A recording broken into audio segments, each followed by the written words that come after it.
Pennies Going in Raw is a production of iHeartRadio. The opinions expressed in the following podcast are for general informational purposes only and are not intended to provide specific advice or recommendations for any individual or on any specific security or investment product. It is only intended to provide education and entertainment about the financial industry and the stock market. Enjoy! On this episode of Pennies Going in Raw, we talk about the effects of the down market the past 6 months on the future of retail trading. You find out life's this game of pennies. Oh, you guys know we only have a 40% runner. Hello, 40% is a fucking killing. We've been compliant for too long. It's time we go to war. I don't have a Roth. Hugh knows so much about the market that his brain doesn't have enough room for grammar. Hey, who told me about IDEX? It's going up a shit ton now. We're up 4%, baby. No way. 4 fucking percent. You asked the exact same question with 2 words different. It's like, man, I just got dick whipped for like 20%, and now that f***er's up like 50. I bet Warren Buffett never did that. I'm just making this voice memo to call out unusual whales to a fight. The pennies we need are everywhere around us. Pennies. Going in Raw. Featuring Dan, Deity of Dips, And Hugh Henny.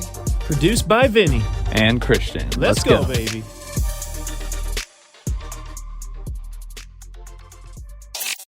Welcome back to another episode of Pennies Going in Raw. Today is Sunday, May the 15th, and as we approach the time where either this down market that we've had over the past 3 to 6 months is either, let's say, it's finally put to an end, or it keeps going. One way or the other, it seems like if you've made it this far, you can make it a little longer.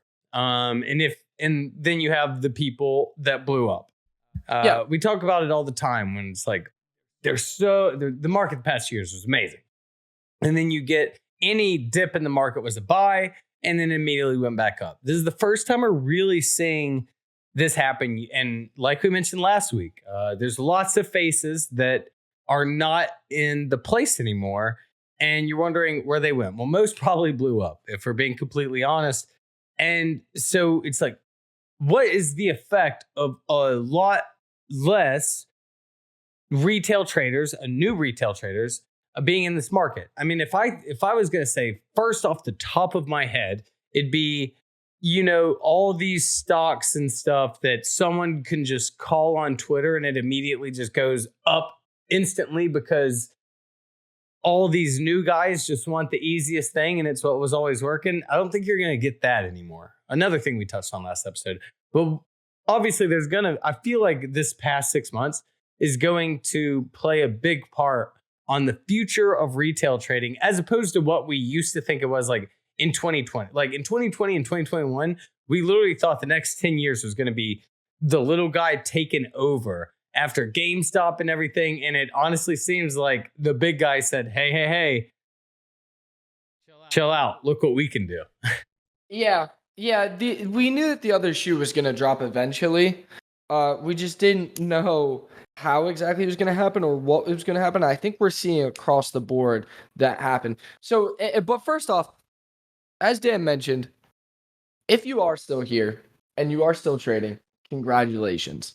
I definitely haven't traded through bubbles. In fact, I don't really think I've ever really traded through a bear market, really, if we're being honest. And still, I got punched in the face, and I'm sure a lot of us did. And so if you're still here, congratulations, and hopefully you're adapting. And that's what this market and the market overall is all about. Is about adapting and changing and getting better, and taking what's in front of you. So first off, congratulations. Secondly, The only thing that I can really say is that I agree. We knew that the other foot was going to drop with the institutional traders. I mean, and the institutions. We knew that it wasn't going to be forever. That retail was able to just kind of do whatever they wanted all the time, and It was nice though. Yeah, it was nice, and you know, to a certain extent, this is good because, again, you got to remember, the market is tough, like that, like the whole point of the fucking the whole point of the market is like that this isn't easy, like 90% of people fail. So when you see tons of when you see everybody getting millions of dollars inside the stock market, that should be like they're like I can't even believe how much money was made inside the stock market inside the past 2-3 years, and obviously like that's not normal. So the one thing that I will say though is that if you're still here, congratulations. If you've had a tough year, take a deep breath and survive. That's going to be the biggest thing for most of this. For me, most of the times it takes. Let me say, for me, most times it takes me getting punched in the face by the market, which I did. I had a 7-figure loss in February or end of January or February. And so it takes me getting punched in the face, and then it takes me a little bit to adapt. And now I think I've been green like 7 of the last 8 trading days, and we're doing okay. So I think it's one of those things where take your time, relax, adapt, be proud of yourself that you're still here and you're still trading. And even if you listen to PGIR and you're not necessarily still trading, that's okay too. Thanks for listening. Yeah. I took a break from trading for and just studied for a pretty long time, for almost 14 months at one point. So I get you. Like, I've been there. So don't be discouraged. Don't think that just because you're out of the market right now means that you're forever out of the market, because that's just not true. And that's just nonsense. So take that for what you will. Like I said, is that just because you aren't in the market right now doesn't mean you're not forever. And if you made any money inside the last 2 years, don't discredit that, because even though a lot of money was made, it still is the market, and you still have something really proud, and you still have something that you should be really, really, really proud of. Yeah, and a lot more than about the stock market than most of the average people. I mean, if you got these past 2 years, I mean, I have a feeling there are so many people that started just this, during the bull market, that had no idea what a stock was, but can now tell you more than the average person that took their 3 financial accounting classes. Exactly. And so take that knowledge as power, because that's going to be like what drives you into this next wave, in this next cycle, because there will be another wave and there will be another cycle. I mean, like I said, is that I haven't traded through any bear markets. I haven't traded through any .com. I haven't traded through the housing market bubble crash. What was it? Black Monday was 20 years before I was even born. So, I'm not necessarily speaking from experience. However, I do speak from an analytical standpoint, that this is just another wave.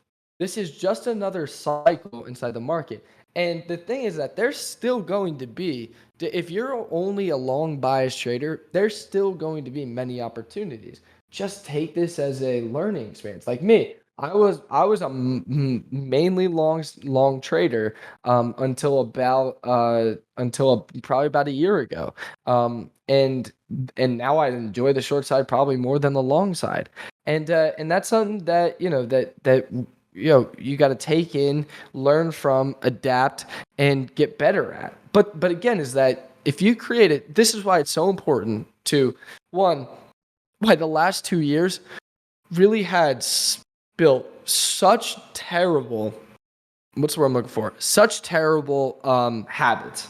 Because the issue is that if you create a systematic strategy, and it doesn't matter if you start with $5,000 or $500,000, because if you're able to build on that systematic strategy, you're only going to scale it and compound those gains. So right now might not be the time to compound it. However, when the next bull cycle comes along, you'll be able to do a few 1,000%, and that's when it matters.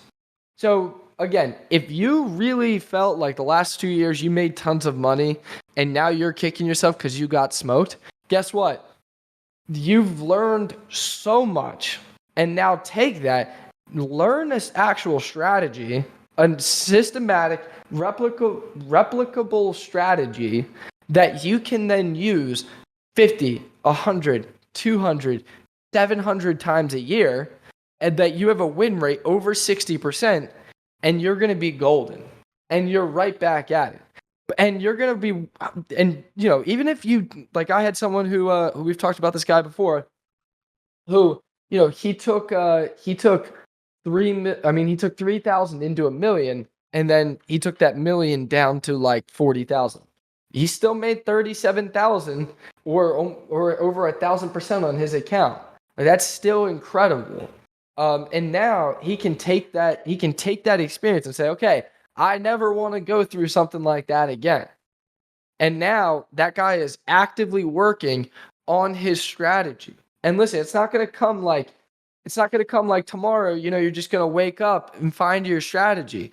It took me fucking years to find a strategy that I liked, the strategy that was even profitable. And even now, you know, like I'll blow up a month's worth of gains when the market's not cooperating. Like, and that's just how it is. Because again, we're in a market. You know, you can't be in a place where you can take $3,000 and turn it into $1 million, and also not be in like the riskiest environment out there. Like that's just how it is, you know?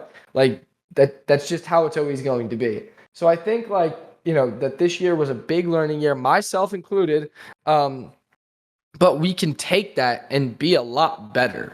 Like that's like what most of this is. Like trading, like one of the things that always pissed me off so much is that people would always be like, "Oh, you're just a professional gambler." And I fucking hated that. But until I found a strategy, that was true. I mean, that effectively was true. You know, maybe I followed some people who were better at gambling than me, but overall, until I found a strategy, the reason that sentence used to make me so damn pissed off was because it was true. And now I don't have a system, and now that I have a strategy, and you know, and like, you can say whatever you want to me. You know, you call me a professional gambler, fine, fuck you. I make like 2, 3, 4 grand, you know, on a bad day from my house. Fuck you. So were you right when you first said it? Yeah, probably. Now you can suck my nuts. I mean, I do what I want when I want. But it took all that time of me struggling, having people tell me that, like, you know, this job sucks, that I'll go bankrupt, literally bankrupt. I've had people like family members like telling me that, like uncles and aunts, and you know, some of them probably do listen to this, and I'll see them, I'll see them the day before this comes out. And every time I look at them, I remember what they told me. And that's okay, though. Because at the time, I was gambling. And I was doing shit like that. And now, fine. You can call me a gambler. I still had 7 of the 8 last green days. You know? Like my account, you know, today, my account's up 1.6%. You know, Uncle Joe Schmo, his portfolio is down 16% this year. Suck it. So I was probably a little longer and a little more aggressive than Dan and I intended that to be in the very beginning of this segment. However, well, I wouldn't say longer. You've had longer rants, but definitely more aggressive for sure. I didn't expect you to tell your family members to suck your nuts, but I mean, hey, respectfully, Oh, okay. It's just one of those things where you know, like, because now that, okay, especially I feel like I'm taking like this a lot more to heart recently, because college students were in my DMs, you know, like reaching out because they're now having to make this decision between going to find a job or, you know, basically telling their parents that they're going to make trading work. You know, like it was all these kids, I call it kids. There was all these college kids who for the last 2-3 years were trading from their dorm room. They've gotten smoked their senior year when, you know, they were hoping to do another 200-300% on their account, take it to their parents and be like, hey, listen, I just made, you know, more than I'll ever make at any job. And so I think like that's part of the reason that like some of this shit is like, probably pissing me off a little more than usual. But for all of those guys and all those dudes and girls, like, listen, like, we were all there. Like, I didn't tell I stopped telling people about trading for like 2-3 years because I was embarrassed that I kept losing, and I just didn't want to hear anybody tell me that like that I was gonna suck at this. Like I fucking knew I sucked at it. Like like you can look at my P&L. I knew that I sucked at it, but now I laugh. Like nobody can tell me shit about shit, you know. And I think like and that's not like I'm not bragging or anything. I'm just being honest. Like at one time, yeah, you could tell me that like I sucked and like this was gambling. Now you tell me that and I'll probably just laugh at you. I won't actually. I probably won't say anything. I'll just say, yeah, you're probably right. And in the back, like I'll just look at like my portfolio or something and laugh. Yeah, no, and just touching back on like for the people that hit that, like even if it's not a million, we get that. If it hit a million, for the guy that hit a million, then 40,000, that's got to come back in and learn a strategy. I think the biggest thing for you is going to be, it's like the player that was the best basketball player his whole life in high school, whole time in college, and he gets drafted #1 overall to the NBA and he sucks in the NBA. And then you're like, well, fuck. And you got to go to the G League and you've always been the man, but for this time you're not the man. And you've got to relearn how to do shit properly. And I think that's like a very big part of it all. Definitely. Can't let your ego fuck up you not making your money back. Yeah, exactly. And that's the biggest thing. Like I like listen, like, especially like you take in like the 7-figure loss that I took in February plus taxes, like I'm still a good amount off all-time highs. And like it's just one of those like mental things, like, you just got to handle, like if you don't handle it, then if you don't handle it, you don't buck up, like you're never going to you're never going to be able to move on from that. And I think like that's one of the other things is that, like don't like it's the same thing like when you're up on a position, like okay, like like the Friday SPY trade that I took today. Okay, I'm actually, while we're doing it, I'm about to post it on Twitter after we get done recording. I got really pissed because I had sold some. So basically, I bought the options at like right around like 209, let's call it. Okay, and so I cut some at 272. I had cut some at 339, and 339 was basically the top. And it took me all the way to get stopped out at 285. So a 50-cent difference, or like a, what is that, like 12% difference for me to get cut, for me to cut the rest and stop out the rest. And like in the moment, I was really, really, really pissed. And then I looked at it and I was like, this was still a great fucking trade. So it's one of those things where, again, just take a deep breath. Like, I'm never gonna, like, I have it on a big post note, and again, you see me, like, I still get pissed off about it on a big post note. Like, you're never gonna nail top, you're never gonna nail bottom. But this was a fantastic move. Like 209 to, I think I cut most, like, let's just call it like above 280. Like that's like a 30% move intraday. Can never ask for more than that. And I think that's like what we all get caught up on, and especially inside this volatile market. Like even yesterday, we're recording this on Friday. Even yesterday, Thursday, I went and gave blood, and as I'm sitting down in the chair, the market's down like 1.9%. I like get out of the chair, I'm like done giving blood, and the market's like back to like even.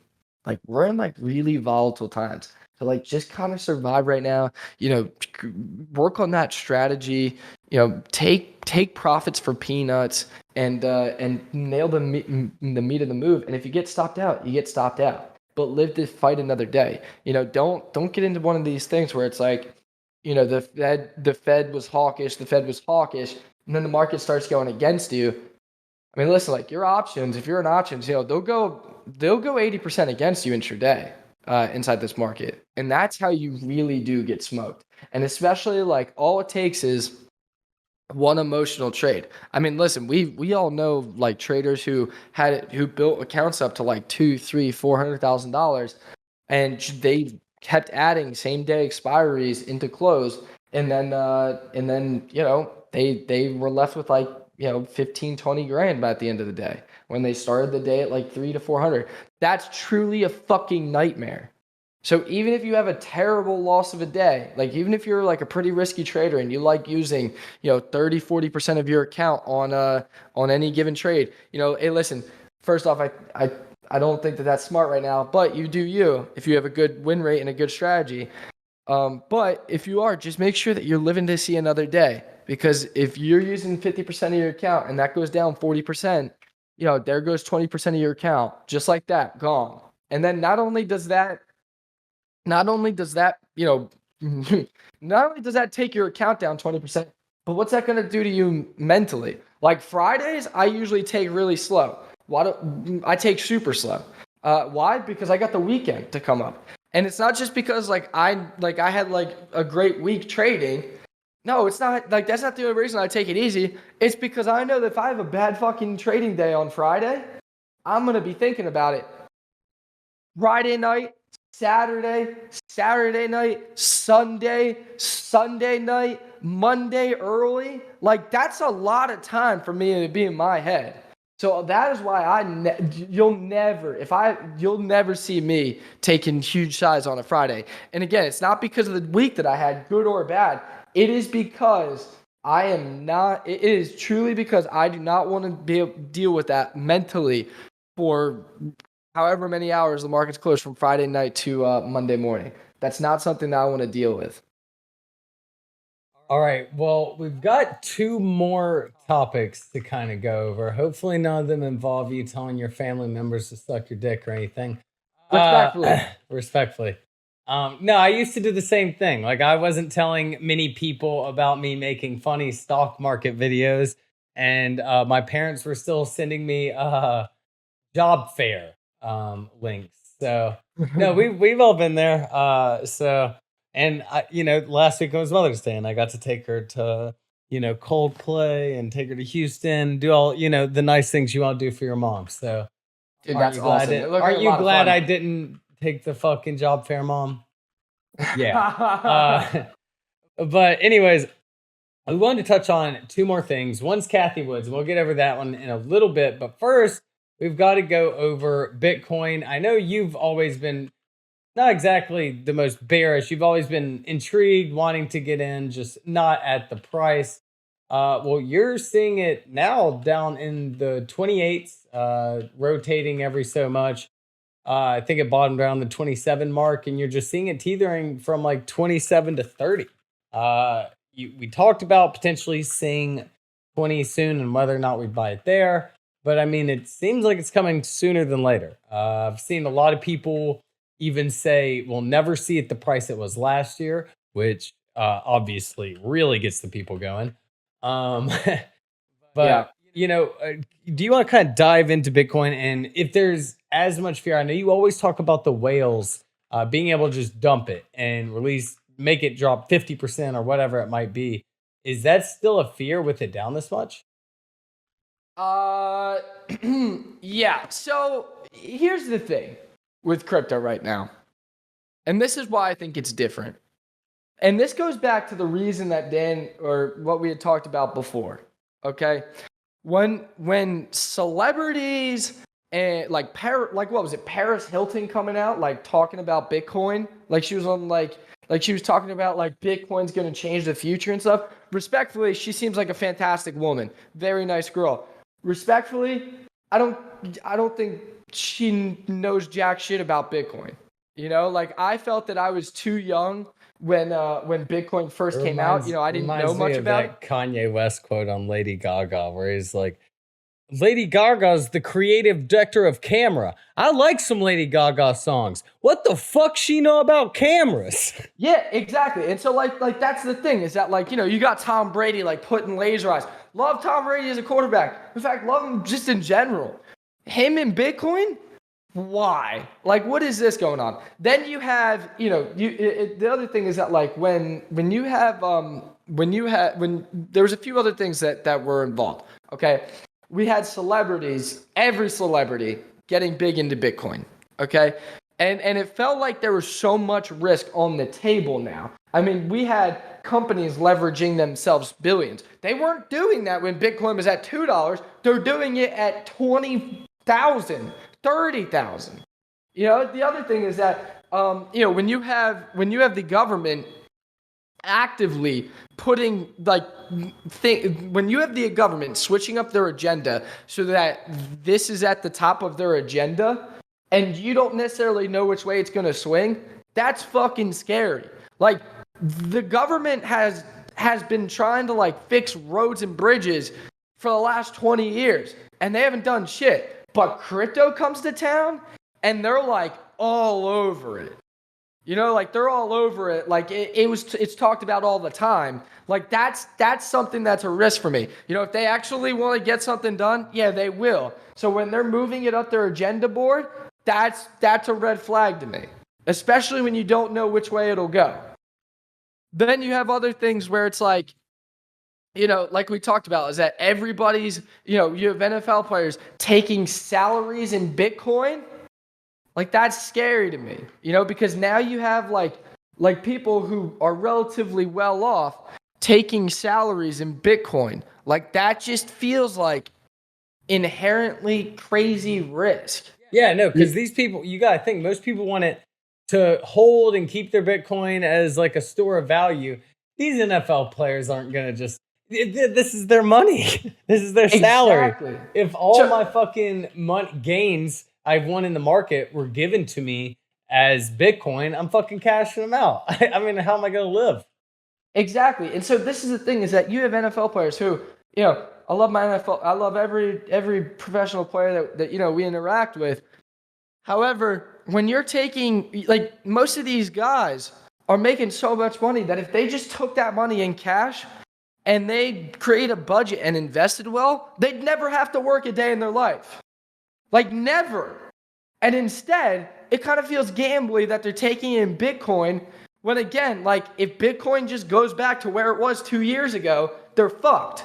If the S&P 500 goes back to where it was 2 years ago, they're fucked. They're down 20%. Yeah. Yeah. So I don't know, like, those are like the different like red flags that I look for. And again, I missed the train.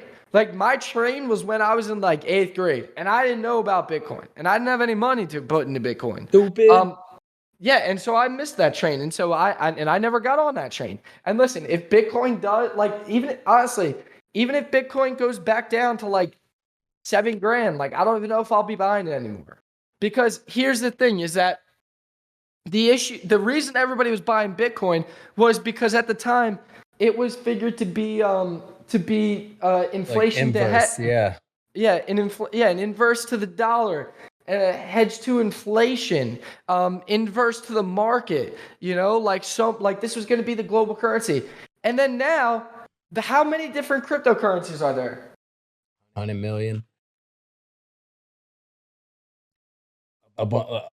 There is, okay.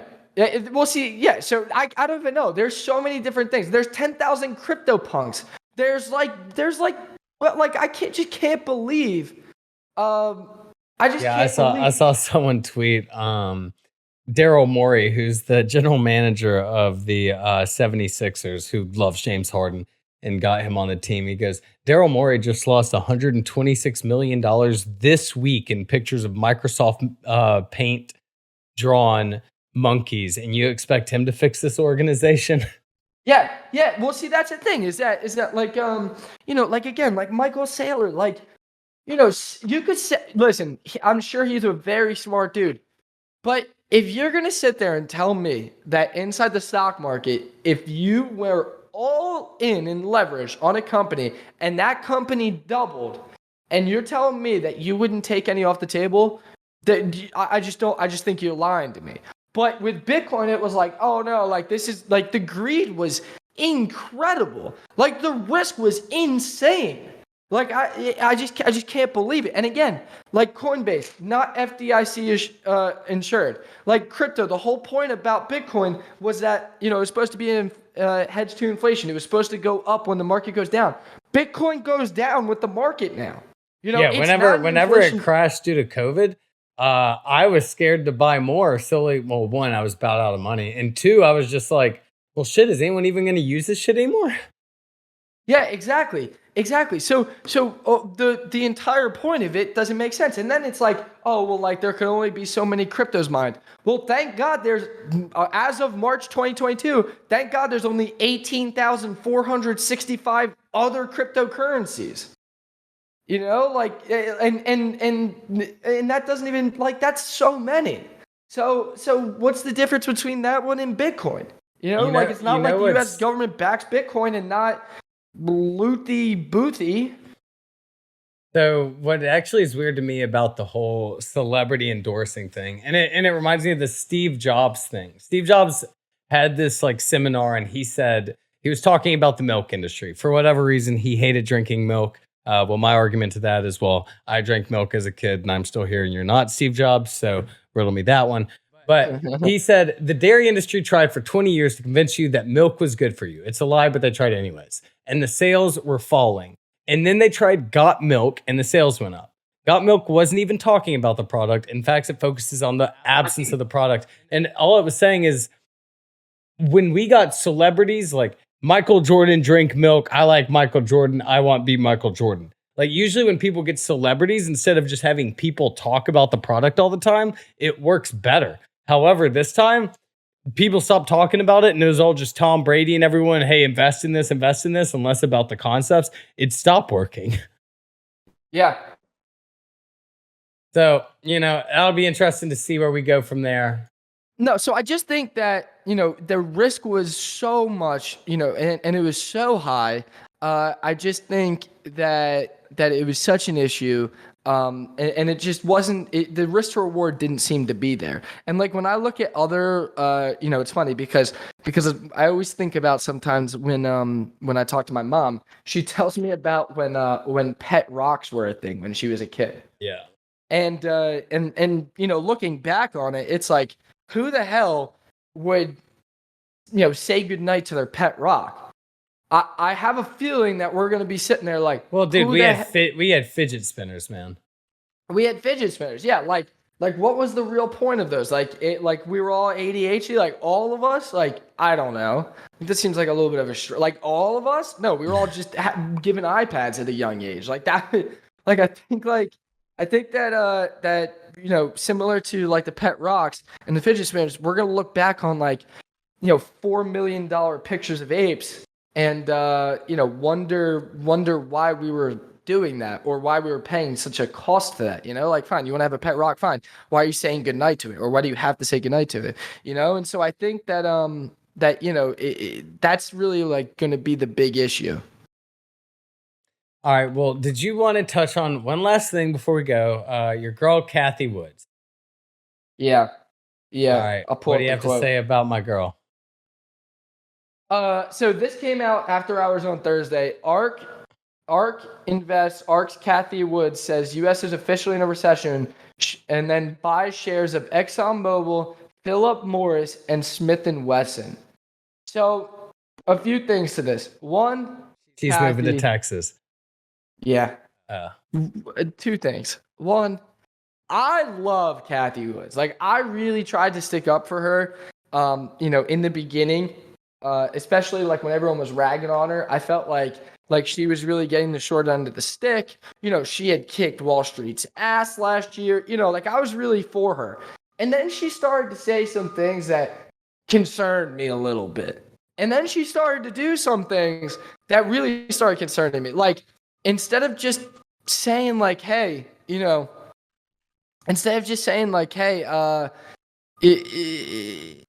maybe this wasn't the best strategy, and maybe like Palantir isn't going to go back to 60 this month. She was just buying more at like 7. So it's kind of like one of those things where like, I'm like, Cathie. Do you take back the thing when you said girls are good investors? No, I think girls are going to be inherently better investors than boys, except my mother. My mother, just kidding. She listens to the podcast. Mom, you're a fantastic investor. I do, however, think that that Cathie Woods will see. This is like starting to get desperate. And I don't blame her. Like, I probably have said maybe 15 times this month alone, like, I don't know how Cathie holds it together. Like, that is really tough pill to swallow. Dude, clearly not very well if she's buying fucking gun stocks and shit, dude. She's going through it. Well, that's the thing is that listen, the U.S. is not in a recession yet. And the other thing is that she's buying ExxonMobil when oil's at the highs. Like, the time to do that was when oil was at $40 a barrel. You know, like you can't go to me and go, I'm gonna buy billions of dollars of speculative growth, and then it goes up 500%. So let's take Palantir. It goes from like $10 to like 50 or some shit. Okay, and then it goes from 10 to 50, and then it goes down to like 15 again, and you double your position, and then it goes down sub 10, and you're telling me like, oh, well, like this is a 5-year plan, like this is like our investment strategy is solid. And then the nail in the coffin is that 3 months later you turn around and you buy the exact opposite of your strategy. Like, your entire strategy was high speculative growth, and now you're buying Smith & Wesson? Come on, Cath. You're killing me, baby. Like, I backed you, and now you're going full recession mode, buying oil at the highs. Mm-hmm. Like, at least, like, if you're gonna do anything, at least admit that Palantir is not gonna be a $60 stock in by the end of the year. Like, admit that Tesla was probably a lot more to do with luck than your proprietary analysis. Do that. But buying oil and Smith & Wesson? Like, add John Deere in there. Fuck it. Yeah, let's get Dick's Sporting Goods. Yeah, like, come on, Cath, man. Maybe Supercuts. I have some calls. All right, guys. Well, fuck Cathie Woods, gang. Fuck Bitcoin. Fuck the market. We're moving underground. Nuclear warfare coming soon. Fucking SPY to 60. We're gonna be buying Bitcoin at fucking Silk Road prices soon. So get ready for that, everyone, and we'll see you Wednesday. Is that a good ending? Yeah, I loved it. Okay, good. Pennies Going in Raw is a production of iHeartRadio. For more podcasts from iHeartRadio, visit the iHeartRadio app, Apple Podcasts, or wherever you get your podcasts.